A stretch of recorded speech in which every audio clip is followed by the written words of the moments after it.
V tomto prípade užívanie liekov proti bolesti nepomôže. A čo spôsobuje túto prenesenú bolesť v zadnej časti oka, okolo oka, nad obočím a môže byť dokonca spojená so závratmi a hučaním v ušiach? Je sval EC.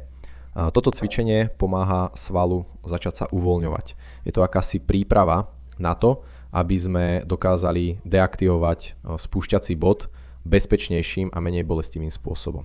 Okrem toho, toto cvičenie ešte pomáha zlepšiť cirkuláciu a už aj uvoľňuje fasciu. Je to povrchová masáž, jemná masáž. ECO. Tu za uchom. Nechaj ma zjať si svoj monitor, aby som sledoval, či to dobre vidíš. ECO začína tu, za uchom a ide dole až po začiatok hrudnej kosti. Takže toto je tá cesta, túto svalovú hmotu budeme masírovať. Chyť spredu aj zozadu. Je dôležité, aby si vždy používal ruku z opačnej strany. Takto sa to ľahšie kontroluje. Dobre? Chyť tu, spredu a zozadu.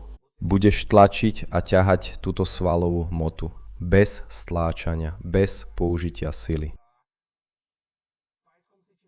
Rob to, ako by si sval kolísal. Tlač a ťahaj v najpríjemnejšom a najpohodlnejšom tempe, aké dokážeš. Pokračuj smerom nadol, sleduj celú trasu, celú cestu, ktorou tento sval prechádza. Ak máš problém, jednoducho si to prečítaj, zapamätaj si, kde začína a kde končí a sleduj tento smer. Choď hore-dole bez ponáhľania sa. Dobre? Rob to tempom, ktoré ti vyhovuje. Už čoskoro pocítiš, ako sa sval postupne uvoľňuje. Tip. Ak máš ťažkosti, tento cvik môžeš robiť aj po ležiačky. Pozri sa. Masíruj, jemne pohybuj hore a dole po priebehu svalu bez náhlenia počas 1 minúty.